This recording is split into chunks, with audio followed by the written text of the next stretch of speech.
করতে চাই, সেই বিষয়ে আমরা কথা বলার জন্য আজ আমরা সঙ্গে পেয়েছি বিএনপির যুগ্ম মহাসচিব জনাব শহীদুদ্দীন চৌধুরী এনিকে। জনাব শহীদুদ্দীন চৌধুরী এনি, আপনাকে স্বাগত জানাই আমাদের অনুষ্ঠানে আপনি যুক্ত হওয়ার জন্য, আমাদের সাথে সময় দিয়েছেন। আপনি আমাদের কৃতজ্ঞতা জানবেন। আমাদের সাথে কথা বলার জন্য আরও থাকছেন তথ্য ও সম্প্রচার উপদেষ্টা জনাব মোহাম্মদ নাহিদ ইসলাম। জনাব মোহাম্মদ নাহিদ ইসলাম, আপনি আপনার এই ব্যস্ততার মধ্যে আমাদের সময় দিয়েছেন, সেজন্য আমরা আপনার কাছে কৃতজ্ঞতা জানাই। আপনাকে আন্তরিক ধন্যবাদ।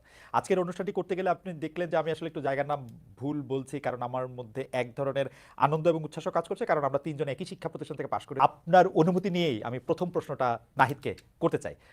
নাহিদ, আমি আপনার কাছ থেকে জানতে চাইবো যে আন্দোলনে শেখ হাসিনার পতন হলো, সেই আন্দোলন সম্পর্কে অন্তর্বর্তী সরকারের প্রধান উপদেষ্টা ডক্টর মোহাম্মদ ইউনূস যুক্তরাষ্ট্রে বিল ক্লিনটনের উপস্থিতিতে একটা অনুষ্ঠানে বললেন যে এই আন্দোলন খুব পরিকল্পিতভাবে চালিয়ে নেওয়া হয়েছে, কিছুই হঠাৎ হয়নি। আমরা আপনার কাছে একটু জানতে চাইবো যে আপনার জ্ঞাতসারে কিংবা অজ্ঞাতে এই আন্দোলন কি শুরু থেকেই কোটার আড়ালে সরকার পতনের আন্দোলন ছিল? ধন্যবাদ আপনাকে। আহ, এই আন্দোলন আসলে শুরু থেকে কোটা সংস্কারের আন্দোলনই ছিল। এবং যখন হাইকোর্টে রিটটি করা হলো, মানে মানে হাইকোর্টের রায় হলো এবং যে 56% কোটা ফিরিয়ে আনা হলো, তখন কিন্তু বিশ্ববিদ্যালয়ের শিক্ষার্থীরা সবাই ক্ষুব্ধ হয়েছে। কারণ যেই আন্দোলন আমরা 18 সালে করেছি, যেটার ফলে কোটার আমরা সংস্কার চেয়েছিলাম, তখনই কিন্তু বাতিল করা হলো, সেটাকে আবার নিয়ে আসা হলো। তো শুরুতে এটা কোটা সংস্কারের দাবিতেই ছিল, এবং পরবর্তীতে আসলে সরকারের দমন পীড়নের কারণেই এটি পরবর্তী আহ পরিস্থিতিতে যায় আসলে। হুম। এবং আন্দোলনটা আসলে শুরু থেকে খুবই গোছানো ছিল, কিন্তু সরকার যখন দমন পীড়ন শুরু করে এবং সারা দেশে এটি ছড়িয়ে যায়, সাধারণ মানুষ সবাই নেমে আসে, তখন এটা সরকারের পতনের আন্দোলন হয়ে যায়। এটা যেটা অনিবার্যভাবেই যেটা হওয়ার ছিল আর কি। উপদেষ্টা ইসলাম, আমরা আসলে একটি শব্দ খুব বেশি শুনছি কয়দিন ধরে, যে মাস্টার মাইন্ড, আন্দোলনের মাস্টার মাইন্ড। আসলে এই মাস্টার মাইন্ড ব্যাপারটা কি? মানে তিনি কিভাবে এই আন্দোলনটা নিয়ন্ত্রণ করেছেন, বা আপনি কিভাবে একটা মাস্টার মাইন্ড দেখেন এই আন্দোলনের পিছনে? আমরা তো কোটার আন্দোলন দেখছিলাম, আপনি ঠিকই বলেছেন যে যখনই দমন পীড়নের মাধ্যমে ছাত্রদের উপরে গুলি চালানো হলো, সাধারণ ছাত্ররা মারা যেতে থাকলো, নিপীড়নের সম্মুখীন হলো, তখন আমরা সবাই সেই আন্দোলনের মধ্যে অংশগ্রহণ করেছিলাম, কিন্তু আমরা কিন্তু কোনো মাস্টার মাইন্ড টের পাই নাই। আমরা মনে করেছিলাম যে এটা স্বতঃস্ফূর্ত আন্দোলন। তো এখন এই মাস্টার মাইন্ডের কথাটা কোত্থেকে আসলো? মানে গত 7 দিন, 10 দিন, 15 দিন ধরে এটা আমরা শুনছিলাম, এখন তো প্রফেসর ইউনূস সেটিকে পরিচয়ই করিয়ে দিলেন যে হ্যাঁ, he was a mastermind of all those things. দেখুন, আন্দোলনটা আমরা বৈষম্যবিরোধী ছাত্র আন্দোলন, যেটি একটি সাধারণ শিক্ষার্থীদের প্ল্যাটফর্ম, যেখানে বিভিন্ন রাজনৈতিক দলের নেতাকর্মীরাও ছিলেন। তো আন্দোলনটা আমরা এই আন্দোলনটাকে এখন আমরা বলতেছি যে এটা একটা লিডারলেস মুভমেন্ট, যে আন্দোলনে আসলে কোনো একক নেতৃত্ব ছিল না, বরং সাধারণ মানুষই এটাকে এগিয়ে নিয়ে গেছে। কিন্তু আন্দোলনের একটা প্রেক্ষিতে কিন্তু আন্দোলনটা পরিচালনা করতে হয়েছে। সেক্ষেত্রে হয়তো আমরা গুটি কয়েক শিক্ষার্থী আর সারা দেশে আরো কিছু শিক্ষার্থীদের সাথে সমন্বয়ে পিছন থেকে এটা পরিচালনা করেছি। সেক্ষেত্রে কিন্তু আমাদের নানা জনই আসলে বুদ্ধি পরামর্শ দিয়েছেন। যার ক্ষেত্রে এই কথাটি বলা হচ্ছে, তিনি বিশেষভাবে আমাদেরকে পরামর্শ দিয়েছেন এবং পিছন থেকেই সাহায্য সহযোগিতা করেছেন। কিন্তু তিনি এবং আমরা কেউ এই আন্দোলনের মাস্টার মাইন্ড এই শব্দটার সাথে কিন্তু একমত নই। সেটি হয়তো ভালোবাসার জায়গা থেকে অনেকে বলছেন, ডক্টর ইউনূসও সেটা বলেছেন, কিন্তু আমরা আসলে এটা এমন ভাবে দেখতে চাই না। আমরা এটা একটি জনতার স্বতঃস্ফূর্ত আন্দোলন হিসেবেই দেখি। ওকে। তবে একটা বিষয় বলে রাখা ভালো, যে এই আন্দোলনটাকে আসলে আপনি আপনি আসলে কবে থেকে বিবেচনা করবেন? এটা কি 36 দিনের আন্দোলন হিসেবে আপনি ব্যাখ্যা করবেন, নাকি এই আন্দোলনের পিছিয়ে যে আরো দীর্ঘ ব্যাকগ্রাউন্ড রয়েছে? হুম হুম। আমরা যে আরো দীর্ঘ 7-8 বছর ধরে লড়াই সংগ্রাম করেছি, ক্যাম্পাসগুলোতে বিভিন্ন আন্দোলন করেছি, রাইট। সেই ক্ষেত্রে কিন্তু ভূমিকা রয়েছে। অ্যাডভাইজার এবং অ্যাডভাইজার ইসলাম, আমরা আমরা আমরা আপনার কাছে আসবো আপনাদের ওই পূর্ববর্তী আন্দোলন। অবশ্যই এটা 36 দিন আন্দোলন আমি মনে করি না, সেটার সাথে আরো অনেক বিষয় আছে। আমি একটু এনি ভাইয়ের কাছে যাই, আপনার কাছে আবার আসবো। এনি ভাই, শেখ হাসিনা সরকার পতনে জি। আপনাদের সমর্থন, অংশগ্রহণ, ত্যাগ থাকলেও নেতৃত্বের ভূমিকা আপনারা ছিলেন না। গত 10 বছরে বিভিন্ন সময় সরকার পতনের ডাক দিলেও তাতে সফল হননি। ছাত্ররা যা করে দেখিয়েছে আপনারা তা পারছিলেন না কেন? এই নিয়ে আপনাদের কোনো আত্মমূল্যায়ন রয়েছে কিনা? এনি ভাই। জি, ধন্যবাদ খালেদ মহিউদ্দিন আপনাকে। আহ, আহ, বিশেষ করে আহ, আমাদের বাংলাদেশের অ্যাডভাইজার নাহিদ, আমি তাকে আন্তরিকভাবে মোবারকবাদ জানাই। যারা শুনছেন, আমি প্রথমেই বলছি, বিগত আন্দোলন সংগ্রামে যারা শহীদ হয়েছেন, গুম খুনের শিকার হয়েছেন, আমি তাদের আত্মার মাগফিরাত কামনা করছি। আপনারা দীর্ঘদিন থেকে লক্ষ্য করে আসছেন যে প্রায় 15-16 বছর আমাদের মামলা, হামলা, অত্যাচার, নির্যাতন, গুম খুনের শিকার। এটা শুধু আমরা বিএনপির নেতাকর্মী সেটা বললে খুবই ভুল হবে। সাধারণ মানুষ সেখানে অনেক ত্যাগ স্বীকার করেছে এবং কাঙ্ক্ষিত লক্ষ্যে পৌঁছার জন্য আমরা বারবার চেষ্টা করেছি, আঘাতপ্রাপ্ত হয়েছি, বাধাপ্রাপ্ত হয়েছি। সর্বশেষ আপনারাই লক্ষ্য করেছেন যে ছাত্র জনতার আন্দোলন কিভাবে একটা কাঙ্ক্ষিত লক্ষ্যে পৌঁছে, এবং সেখানে এই কাঙ্ক্ষিত লক্ষ্যে পৌঁছার ক্ষেত্রে সেখানে এই দেশে তরুণ সমাজ, ছাত্র সমাজের ভূমিকা খুব উল্লেখযোগ্য ছিল। আমরা সেখানে সমর্থন দিয়েছি এবং একটা পর্যায়ে আমরা নির্যাতিত হয়েছি, ছাত্ররা নির্যাতিত হয়েছে, ছাত্ররা খুনের শিকার হয়েছে। যারা দেখেন যে হেলিকপ্টারে পর্যন্ত সেখানে ছাত্রদেরকে গুলি করে হত্যা করা হয়েছে, আমরা গ্রেপ্তার হয়েছি ওই পর্যায়ে। এবং গ্রেপ্তারের পরে এটা 1 আগস্ট বলতে পারেন বা 2 আগস্ট শহীদ মিনার থেকে যখন আমাদের এই ছাত্ররা তাদের কোটা বিরোধী আন্দোলনটাকে আরো গতিতে নিয়ে যায়, এটা সাধারণ ছাত্রদের আন্দোলন ছিল, মেধাবী ছাত্রদের কোটা সংস্কারের আন্দোলন ছিল, বৈষম্য বিরোধী ছাত্র আন্দোলন নামে যে প্ল্যাটফর্ম, সেখান থেকে যখন আহ্বান করা হলো শহীদ মিনারে, সকল রাজনৈতিক দলকে তারা যখন আহ্বান করেছে, সকল রাজনৈতিক দল সেখানে সারা দেশে একত্রিত হয়ে এই ফ্যাসিবাদের বিরুদ্ধে লড়াই করেছে, সংগ্রাম করেছে। মোটামুটি আমরা যেটি জানতে চাইছিলাম যে অবশ্যই যেটি আসলে উপদেষ্টা ইসলাম যে কথাটি তুললেন, আমরা এই কথার সাথে আসলে সম্পূর্ণভাবে একমত, যেটি আসলে 36 দিনের আন্দোলন না, তার আগেও তারা অনেক কিছু হয়েছে। কিন্তু আপনারা কি মনে করেন না যে আন্দোলনটির আসলে নেতৃত্ব দেওয়া উচিত ছিল প্রধান বিরোধী দল হিসেবে বিএনপির, মানে যদি আমি এটা সরকারপন্থী আন্দোলন বলি, সেই আন্দোলনটি আসলে বিএনপি দিতে পারে নাই? এর কিছু এখানে আসলে আমি পার্ট করার পক্ষপাতী না। জি জি, আমি কেন পার্ট করব? এখানে ছাত্ররা বলতে আমরা তো একসঙ্গে মিলেই এই ফ্যাসিবাদের বিরুদ্ধে পুরা দেশবাসী একত্রিত হয়েছি। সুতরাং এখানে ছাত্র যে জনতার যে আন্দোলন, সেখানে আমার ভাইয়েরা নেতৃত্ব দিবে, এটাই স্বাভাবিক। যুবকরা, ছাত্ররা নেতৃত্ব দিবে, এটাই তো স্বাভাবিক।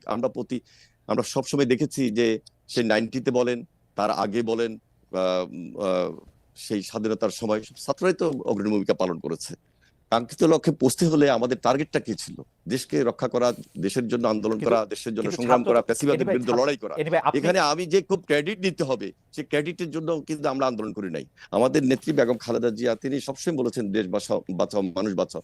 আমাদের তারেক রহমান সাহেব আমাদের সকলকে একত্রিত করার চেষ্টা করেছেন, সকল রাজনৈতিক দল একটা প্ল্যাটফর্মে এসেছে। এরপরে যখন কোটা বিরোধী এই ছাত্র আন্দোলনের নেতৃত্বে যারা এসেছেন, তখনও তাদের সঙ্গে আমাদের সার্বক্ষণিক যোগাযোগ ছিল এবং আমরা তাদের এই আন্দোলনকে এগিয়ে নিয়ে গিয়ে একটা কাঙ্ক্ষিত লক্ষ্যে পৌঁছার জন্য আমরা চেষ্টা করেছি। ইনশাল্লাহ আমরা কামিয়াব হয়েছি। এখন আপনার কাছে মনে হয় না যে দৃঢ়তা ছাত্র জনতার নেতৃত্বে, মানে এই যেটাকে একটি লিডারলেস মুভমেন্ট নাহিদ ইসলাম বলছেন, সেই লিডারলেস মুভমেন্টে যে দৃঢ়তা তারা দেখিয়েছেন, আপনার কাছে মনে হয় না বারবার সেই রকম একটি বিএনপি ব্যর্থ হয়েছে? বিএনপি ব্যর্থ হয়েছে, সেই দৃঢ়তা বিএনপি দেখাতে পারে নাই। That's why we have to suffer for 15 years. না, আমরা দেখুন, এরশাদের বিরুদ্ধে আমরা আন্দোলন করেছি 9 বছরে। জি, তখন তো আমরা বলি নাই যে আমরা সকল রাজনৈতিক দল ব্যর্থ হয়েছি। এখানে শুধু বিএনপির আন্দোলন ছিল না, দেশবাসীর আন্দোলন ছিল। সে আন্দোলনে ব্যর্থ হওয়ার কোনো সুযোগ ছিল না। আন্দোলনে একটা ভাইব্রেশন ছিল এবং এটা একটা স্তর ছিল। এই ভাইব্রেশনে একটা কাঙ্ক্ষিত লক্ষ্যে পৌঁছার জন্য আমরা ছাত্র জনতা যখন ঐক্যবদ্ধ হয়েছি এবং আমরা এই আন্দোলনে যখন ত্যাগ স্বীকার করতে করতে একটা পর্যায়ে এসেছি, ছাত্ররা আমাদের আন্দোলনের গতিবৃদ্ধি করেছে। সুতরাং এখানে পার্ট করার কোনো প্রয়োজন নাই, তাদের সঙ্গে আমাদের কোনো কম্পিটিশন নাই। আমরা কিভাবে দেশটাকে গড়বো সেটাই হলো এখন আসল। আমার মনে হয় যে এটা আপনি একদম খুব চমৎকার ভাবে বলেছেন। জনাব নাহিদ ইসলাম, আপনার কি এই বিষয়ে কোনো কিছু বলার আছে? আপনি যদি ছোট করে বলেন, নাহলে আমরা পরের প্রশ্নে যেতাম। না, আমি একটা বিষয় বলবো যে আমাদের বাংলাদেশের ইতিহাসে যে অভ্যুত্থানগুলো আমরা দেখি, সেটাই কিন্তু ছাত্ররাই মোটামুটি নেতৃত্ব দিয়েছে বা সফল করতে ভূমিকা রেখেছে। সেটা 69 বলেন, 90 বলেন। কিন্তু এবারে আন্দোলনে গুণগত পরিবর্তনটা হচ্ছে 69 বলেন, 90 বলেন, সেই সময়ের অভ্যুত্থান ছাত্ররা নেতৃত্ব দিলে সামনে কিন্তু একটা রাজনৈতিক শক্তি ছিল, রাজনৈতিক দলগুলোর একটা প্ল্যাটফর্ম ছিল, যারা পরবর্তীতে ক্ষমতাটা নিয়েছে। সেটা 69-এ আওয়ামী লীগের নেতৃত্বে ছিল, 90-এ বিএনপি আওয়ামী লীগ সহ নেতৃত্বে ছিল। কিন্তু এই আন্দোলনে কিন্তু আসলে এরকম কোনো রাজনৈতিক প্ল্যাটফর্ম বা দল কিন্তু সামনে ছিল না। ফলে 5ই আগস্টের পরে আসলে শেখ হাসিনার পতনের পরে কিন্তু এই দায়িত্বটা আসলে আমাদের উপর এসে পড়েছে, যদি আমরা এটার জন্য আসলে প্রস্তুত ছিলাম না।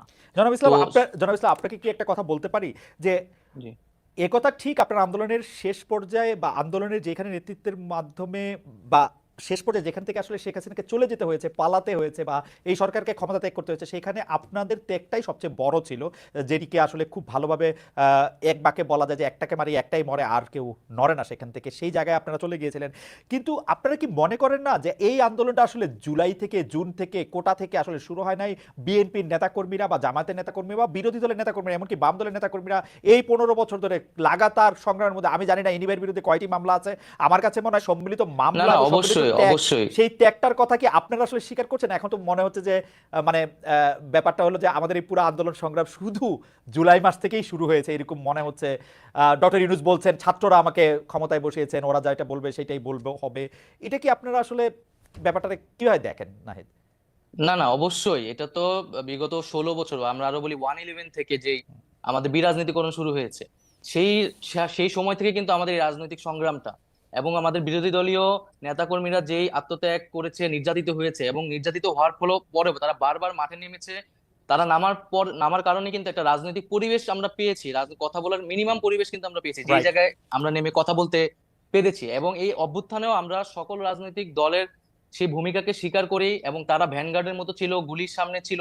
এবং ব্যক্তিগতভাবে বললেও কিন্তু ছাত্রদল বলেন বা শিবির বলেন বা বামপন্থী সংগঠন, প্রত্যেকেই আমাদেরকে নানাভাবে সহযোগিতা করেছে। ব্যক্তিগতভাবে আমাদের জীবন রক্ষার্থেও তারা অনেক ভূমিকা পালন করেছে। ওকে, আমার মনে হয় যে জনাব নাহিদ ইসলাম এটা খুব পরিষ্কার করে বলেন। নাহিদ ইসলামের কাছে প্রশ্নে যাওয়ার আগে আমি একটু এনিভাইয়ের কাছে যেতে চাই। নাহিদ ইসলাম, আপনাকে আমি প্রশ্নটি করে রাখি। না, ঠিক আছে, আসছি আমি প্রশ্নে। এনি ভাই, আমরা কিন্তু সবাই যখন এই সরকার চলে গেল, তখন ছাত্র জনতার আন্দোলনের ফলে এই সরকার পাওয়ার পরে আমরা কিন্তু একটা জরুরি প্রয়োজন বোধ করেছিলাম যে আমরা একই ধরনের সরকার, যে সরকারকে কেউ ফেসিস্ট বলছেন, যে সরকারকে কেউ নিপীড়ক বলছেন, সেরকম আরেকটা সরকার চাই না। সেই ইঙ্গিতটা কিন্তু আপনাদের উপরও ছিল, কিন্তু যে আমাদের যে ভয় ছিল, এনি ভাই আপনার কাছে কি মনে হয় না সে ভয়টা খুব অমূলক ছিল না? আমি দুই একটা উদাহরণ দিই।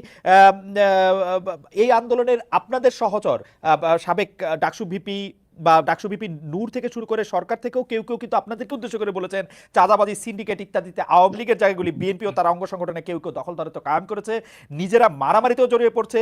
এই নিয়ে আপনাদের শীর্ষ নেতারাও হুঁশিয়ারি দিচ্ছেন, বহিষ্কার করেছেন, কমিটি স্থগিত করছেন, তবু থামছে না কেন?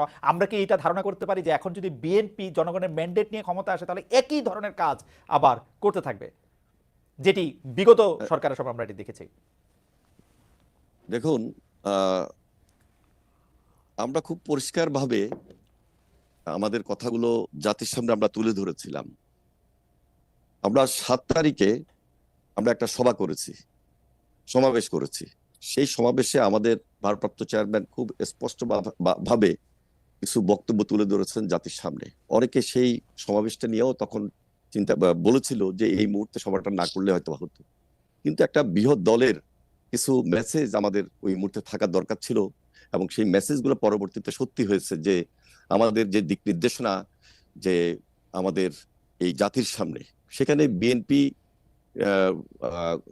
কিছু মেসেজ সরাসরি থ্রো করেছে, এবং আমাদের চেয়ারপারসন দেশনেত্রী বেগম খালেদা জিয়া তিনিও পরামর্শ দিয়েছেন। দেখুন, 15 বছর প্লাস পরবর্তীতে এই যে ছাত্র জনতার আন্দোলনে যে ফ্যাসিবাদ পালিয়ে গেল এবং দেশে একটা স্বাভাবিক রাজনীতি আসার মতো সুযোগ তৈরি হলো, যদি 5 তারিখ 6 তারিখ এই দেশে বা 7 তারিখ এই দেশে যদি আরো বেশি হয়তোবা মারা যেত, তাহলে অবিশ্বাস্য কিছু ছিল না, কিন্তু তা হয় নাই। শক্ত হাতে আমরা সেটা মূল্যায়ন করেছি, শক্ত হাতে আমরা সেটা ফেস করেছি। এবং 7 তারিখে আমাদের ভারপ্রাপ্ত চেয়ারম্যানের মেসেজটা এমনই ছিল যে কোনোভাবে যে আমাদের কোনো দলীয় নেতাকর্মী অথবা বিএনপির নামে যদি কেউ কোনো চাঁদাবাজিতে যায় বা কোনো ধরনের প্রতিশোধ স্পৃহা নিয়ে সেখানে আঘাত করতে যায়, তাহলে কিন্তু আমরা সরাসরি পার্টির তার বিরুদ্ধে ব্যবস্থা গ্রহণ করবো, এবং সেই ব্যবস্থা আমরা নিয়েছি। এমনও আপনারা অনেকখানি লক্ষ্য করেছেন যে আমাদের দলের নামে কেউ যদি কোনো ধরনের উচ্ছৃঙ্খল বা বিশৃঙ্খল আচরণে জড়িত হয়, তার বিরুদ্ধে আমরা মামলাও করেছি, গ্রেপ্তারও করেছি। এখন সেই পর্যায়টি হয়তোবা অনেক কমে গেছে এবং নাই। আমাদের দলের নাম অনেকে ব্যবহার করার চেষ্টা করেছে। আমরা খুব শক্ত হাতে আমাদের দলের পক্ষ থেকে কিছু সিদ্ধান্ত নিয়েছি, সেই সিদ্ধান্ত অনুযায়ী আমরা আমাদের কর্মকাণ্ডকে অব্যাহত রেখেছি। আর আপনি যেটা বলছেন যে দেখেন, গত 15 বছরে 1.5 লক্ষ মামলা, 60 লক্ষ সাধারণ নেতা কর্মীদের বিরুদ্ধে, এবং আমার বিরুদ্ধে অনেক মামলা ছিল। আমাদের না, কিন্তু এনি ভাই সবই ঠিক আছে, কিন্তু সবই ঠিক আছে, কিন্তু কেউ কেউ মাঠের কেউ কেউ বলছেন আপনারা যেহেতু নির্যাতিত হয়েছেন, আপনারা যেহেতু আর্থিক ক্ষতির সম্মুখীন হয়েছেন, আপনারা গেলে সেটি পুষিয়ে নিতে চাইবেন, ব্যাপারটা ঠিক কিনা? না, আমি বলি, আমরা বলেছি বারবার যে আইনকে আমরা নিজের হাতে তুলে নেব না, এবং আমরা আমাদের নেতাকর্মীদেরকে বলেন আর আমাদের অনেক সমর্থকদেরকে বলেন, আমরা সব জায়গায় একটা মেসেজ দিয়েছি, যেহেতু আমাদের একটা বড় রাজনৈতিক দল, গণমানুষের দল, আমাদের নাম ভাঙিয়ে অনেকে অনেক কিছু অপকর্ম করার সুযোগ দিচ্ছিল। আমরা প্রতিশোধ কোনোভাবেই আইনের বাইরে নেওয়ার চেষ্টা করব না, যেহেতু এই সরকার রাষ্ট্রীয় ক্ষমতায় বর্তমানে অন্তর্বর্তীকালীন সরকার রয়েছেন, এই যে অ্যাডভাইজার নাইব সাহেবরা রয়েছেন, তাদের প্রতি আমাদের উদাত্ত আহ্বান ছিল যে এই যে বাস, ট্রাক, টার্মিনাল, তারপরে আপনি বলেন সিএনজি স্টেশন, আপনি যদি বলেন বালুমহল, আপনি যদি বলেন টেম্পো স্টেশন, এই ধরনের অনেক জায়গায় চাঁদা এই দেশে কালেকশন বিভিন্নভাবে হয়ে আসছে অতীতে। সুতরাং এগুলা কিন্তু একটা গভর্নমেন্টের দায়িত্ব। কোনোভাবে একটা দল পরিবর্তন হলো, একটা সরকার চলে গেল, সেটা আবার আমাদেরকেও সেখানে দখলে যাবে না, সেটার কোনো সুযোগ নেই। আমরা সেখানে হস্তক্ষেপ করেছি এবং গভর্নমেন্টের দায়িত্ব হলো সেখানে আগের আগের অর্ডার গুলোকে আচ্ছা, ক্যান্সেল অর্থাৎ করবে এবং নতুন করে সেটা অর্থাৎ সরকার আওতাদের নিয়ে আসবে, অর্থাৎ আপনি যেন আমাদের দলের কেউ নাম ভাঙিয়ে এই সেখানে জিনিসটা ইনক্লুড না হতে পারে, সেখানে ঢুকতে না পারে। ওকে, সেই ব্যাপারে আমরা খুব সতর্ক ছিলাম এনিওয়ে আপনাকে ধন্যবাদ। এবং এখনো সতর্ক আছি। আপনাকে অনেক ধন্যবাদ। আমি শিওর যে জনাব নাহিদ ইসলাম এই ব্যাপারটি মাথায় রাখবেন। তিনি তার যেহেতু সরকারে আছেন, ক্যাবিনেটে আছেন, তারা নিশ্চয়ই ব্যাপারটি নিয়ে আলোচনা করবেন এবং এই ব্যাপারে তারা সিদ্ধান্ত দেবেন। আমি জনাব নাহিদ ইসলামের কাছে জানতে চাইবো যে মাননীয় প্রধান উপদেষ্টা, এবং আপনাকে নিয়ে কটূক্তির অভিযোগে চট্টগ্রামে একটি নালিশি মামলা হয়েছে। আওয়ামী রেজিমের সময় এইসব মামলাকারীরা নানাভাবে পুরস্কৃত হতেন, রাষ্ট্রীয় সুযোগ সুবিধা পেতেন। আপনাদের পক্ষ নিয়ে যিনি মামলা করছেন তিনিও কি পুরস্কার পাবেন, কটূক্তির অভিযোগে যিনি মামলা করেছেন? না না, কখনোই না। আর এখানে একটা যেটা হয়েছে যে ধর্মীয় অবমাননার বিষয়টি এটার সাথে যুক্ত ছিল, এবং সাথে প্রধান উপদেষ্টা এবং আমার নামেও যুক্ত করা হয়েছে। এবং যিনি করেছেন মামলা তাকে তো আমি চিনিও না, এবং আমি আইন উপদেষ্টা যিনি তার সাথে যোগাযোগ করেছি যাতে এই মামলাটি বিষয়ে ব্যবস্থা নেওয়া হয় এবং এই মামলায় যাতে গ্রেফতার না করা হয়। একটা এই মামলাটি এবং সাইবার সিকিউরিটি অ্যাক্ট নিয়ে আমরা নিজেরাই এর বিরুদ্ধে বলছি যে আমরা এই আইনটি সংশোধন করব। তো সেক্ষেত্রে পুরস্কৃত করা তো দূরের কথা, আমরা এই ধরনের মামলাকে তো আসলে বিরোধিতা করি। জনাব নাহিদ ইসলাম, সম্প্রতি গণমাধ্যমের স্বাধীনতা নিয়ে আপনি যে বক্তব্য দিয়েছেন তার সঙ্গে আওয়ামী লীগ আমলের একসময়ের তথ্যমন্ত্রী জনাব হাসান মাহমুদের কথার মিল পেয়েছেন অনেকেই, যা আবার ডিজাইন করে দুজনের ছবি দিয়ে সোশ্যাল মিডিয়াতে শেয়ার করা হয়েছে। আমরা কি এখনো আগের মতোই স্বাধীন কিনা? আমি আমি আমি দর্শকদের একটু দেখাতে চাই, দর্শকরা অবশ্যই একটু দেখতে পারবেন না যে ডিজাইন দিয়ে যে এটা করা হয়েছে, এটা আমরা প্রথম আলো পত্রিকাতে দেখেছি, যেখানে দেখা যাচ্ছে যে জনাব নাহিদ ইসলামের যে আমরা গণমাধ্যমের স্বাধীনতা চাই অবশ্যই, কিন্তু আমি আপনাদের কাছে প্রশ্ন রেখে যেতে চাই গণমাধ্যমের স্বাধীনতার সীমা কতটুকু। একই ধরনের কথা আসলে হাসান মাহমুদও বলেছিলেন, আমরা মনে করি গণমাধ্যমের স্বাধীনতার সঙ্গে রাষ্ট্রের বিকাশ, গণতন্ত্রের বিকাশ জড়িত, ইত্যাদি ইত্যাদি ইত্যাদি। জনাব নাহিদ ইসলাম, এটি নিশ্চয়ই আপনার চোখেও পড়েছে। এই হাসান মাহমুদের সাথে তুলনাটা কেমন উপভোগ করছেন জনাব নাহিদ ইসলাম? যারা এটি তুলনা করছে তারা হয়তো আমি জানি না কি জন্য তুলনা করছে। জি, এখানে আমি একটা প্রশ্ন রেখেছি এবং আমি এখনো এই প্রশ্নটা রাখছি যে গণমাধ্যমের স্বাধীনতায় আমরা বিশ্বাস করি, কিন্তু হ্যাঁ। গণমাধ্যমকে ব্যবহার করে যদি ফ্যাসিজমের পক্ষে কথা বলা হয়, গণহত্যার পক্ষে বৈধতা দেওয়া হয়, তাহলে সেটি কি গণমাধ্যমের স্বাধীনতা হিসেবে বিবেচিত হবে কিনা? আমি আমি আপনাকে একটু জানাতে চাই যে আমরা দর্শকদের কাছে এই প্রশ্ন করেছিলাম যে তথ্য উপদেষ্টা নাহিদ ইসলাম প্রশ্ন তুলেছেন গণমাধ্যমের স্বাধীনতার কথা বলে ফেসিস্টদের প্রচারণা করা যাবে কিনা, এই প্রশ্ন সঠিক বলে মনে করেন কিনা। শতকরা ৭৭% দর্শক এতে সঠিক বলে মনে করছেন, শতকরা 23% দর্শক একে সঠিক বলে মনে করছেন না। 50,000 দর্শক ভোট দিয়েছেন। কিন্তু জনাব নাহিদ ইসলাম, এটি আমরা এখন চিত্র দেখতে পাচ্ছি, জনাব নাহিদ ইসলাম প্রায় প্রায় 1993 থেকে এটা 31 বছর ধরে সাংবাদিকতা করাই, এই দাবি নিয়ে আমি বলতে চাই যে আপনি যেটিকে বলছেন হচ্ছে স্বাধীনতার কথা বলে ফেসিস্টদের প্রচারণা। ফেসিস্টদের প্রচারণার তো অনেক বেশি বয়স না, এবং ফেসিস্টদের প্রচারণা তো আসলে অন্যরা আলাদা করতে পারে, যেমন আওয়ামী লীগ আমলে আমরা আলাদা করতে পারতাম। আপনি যদি ফেসিস্টদের প্রচারণা বলে কারো জবান বন্ধ করতে চান, এটি আসলে খুব ঠিক কাজ হবে কিনা, আপনার কাছে আমার এটি প্রশ্ন। না দেখুন, এখন তাহলে আপনাকে আরো মূল জায়গায় আসতে হবে যে জি, আওয়ামী লীগ কি রাজনৈতিক কার্যক্রম এই মুহূর্তে করতে পারবে কিনা বাক স্বাধীনতা বা রাজনৈতিক স্বাধীনতার কথা বলে। right. এখন আওয়ামী লীগ ফ্যাসিজমের সাথে জড়িত, গণহত্যার সাথে জড়িত, এবং তার বিচার প্রক্রিয়া চলছে। তো ফ্যাসিজমের সাথে যেহেতু তারা জড়িত এবং বিচার প্রক্রিয়া চলছে, এই মুহূর্তে আমরা বলেছি যে তার রাজনীতি করার সুযোগ নেই। তা আওয়ামী লীগ দল হিসেবে যেহেতু তার রাজনীতি করার সুযোগ নেই, তার আদর্শ প্রচারণা করাও আসলে সুযোগ নেই। তো সেই জায়গা থেকেই না, জি। সেটি আপনাদের সিদ্ধান্ত। আওয়ামী লীগ যেমন মানে তার সরকারের নির্বাহী সিদ্ধান্তে সে জামাত ইসলামের রাজনীতি নিষিদ্ধ করেছিল, আপনারাও সেটি করতে পারেন, কিন্তু সেটা আপনার মুখে বলছেন কেন আওয়ামী লীগের রাজনীতি নিষিদ্ধ ঘোষণা করেন? এটা আপনার মুখের কথা, তো এটি কি কেমন কেমন মনে হয়, যে মনে হয় যে এটি মানে একটা প্রত্যেকটা জিনিসের একটা ইয়ে আছে না, আপনি তো নিষিদ্ধ করতেই পারেন ইচ্ছা করলে। সেটি কি আপনি ট্রাই করেছেন বা না করছেন আপনারা? যে আপনি না, আমরা বলছেন তো যে আওয়ামী লীগ একটা রাজনীতি করতে পারবে না, কিন্তু সেটি আপনারা রাষ্ট্রীয়ভাবে সিদ্ধান্ত নেন, সরকারিভাবে সিদ্ধান্ত নেন যে আওয়ামী লীগ রাজনীতি করতে পারবে না। Wasn't it better? মানে না, আমরা তো সেটি সরকারের জায়গা থেকে এককভাবে সিদ্ধান্ত নিতে চাই না। আমরা কথাটি বলছি, আমরা আমরা এখন যে কোনো সিদ্ধান্ত বা এই ধরনের জাতীয় সিদ্ধান্তের ক্ষেত্রে রাজনৈতিক ঐক্যমতকে সবচেয়ে গুরুত্ব দিচ্ছি।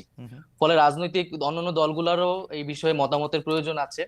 তো সার্বিকভাবে আমরা রাজনৈতিক ঐক্যমত হলে এই বিষয়ে সিদ্ধান্ত নিতে পারি, কিন্তু একটা বিচার প্রক্রিয়া অবশ্যই চলছে, এবং এই বিচার প্রক্রিয়ার মধ্যেই আসলে এই বিষয়ে একটা সিদ্ধান্ত হবে, এবং আমরা রাজনৈতিকভাবে একটা ঐকমত্যে পৌঁছাতে পারবো আশা করি।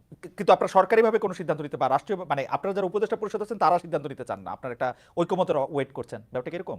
জি, জি অবশ্যই আমরা এই ঐকমত্য হয়েছে এটা অন্তর্বর্তীকালীন আপনারা কি করে বুঝবেন? মানে এনি ভাই যদি বলে আওয়ামী লীগ নিষিদ্ধ করে তৈরি করে দিবেন? না, আমরা যদি সেই রাজনৈতিক ঐক্যমত্যে পৌঁছাতে পারি, এখানে বিএনপি রয়েছে, জামাত রয়েছে, নাগরিক সমাজ মানে রয়েছে, আওয়ামী লীগ ছাড়া বাকি ছাত্ররা সবাই যারা রয়েছে। রয়েছে, আওয়ামী লীগ ছাড়া বাকি যারা জি, সবাই জি, রয়েছে। আচ্ছা ঠিক আছে, আমি তো এনিভাইয়ের কাছে জানতে চাই, এনিভাই অন্তর্বর্তী সরকারের মেয়াদ শুরু থেকেই জানতে চাইছে বিএনপি, আপনারা দীর্ঘ সময় দিতে রাজি নন, আপনারা কি জানি একটা যৌক্তিক সময়ের কথা বলছেন, সবশেষ সেনাপ্রধান রয়টার্সকে বলেছেন নির্বাচনের জন্য সময় সর্বোচ্চ 18 মাস নেওয়া হতে পারে, 18 মাস বিএনপির কাছে গ্রহণযোগ্য কিনা সে বিষয়ে আপনার কাছে একটু জানতে চাই। আপনারা সময় দিতে চান না কেন? অনেকগুলি সংস্কার তো এই সরকারকে করতে হবে, নাকি আপনারা চান যেভাবে আওয়ামী লীগ সরকার গিয়েছে এখন কোনো মতে একটি নির্বাচন দিবে, আপনারা এসে আসলে ক্ষমতায় নিয়ে বাকি সব কাজ করবেন, আপনাদেরকে চাওয়াটা সেরকমই কিনা, মানে কোনো সংস্কার আপনারা চান না, আপনারা আমি জাস্ট এসে আপনার এই ক্ষমতাটা প্রশ্নের নিতে চান? আপনার এই প্রশ্নের উত্তর দেওয়ার আগে হুম, একটু অ্যাড করছি হুম, আগের প্রশ্নের, হুম, যেটা নাই সাহেবকে আপনি বলার চেষ্টা করেছেন। হুম, দুইটা পার্ট একসঙ্গে আপনি দুইটার উত্তরে পাচ্ছেন। সেটা হলো যারা ফ্যাসিস্ট, যারা গুমের সঙ্গে জড়িত ছিল, খুনের সঙ্গে জড়িত ছিল, মামলা হামলা দুর্নীতি পাচারের সঙ্গে জড়িত ছিল, লুটতরাজের সঙ্গে জড়িত ছিল, তাদের বিচার করতে হবে একটা পার্টে, এবং এই সরকারের কাছে মানুষের সর্বপ্রথম দাবি হলো বিচার করা। হুম, আপনি এর নেতৃত্বে খুনি হাসিনা ছিল, হুম, কি পরিমাণ খুন করেছে দিবালকের মতো সত্য। হুম, সুতরাং এই বিচার হলো আগে।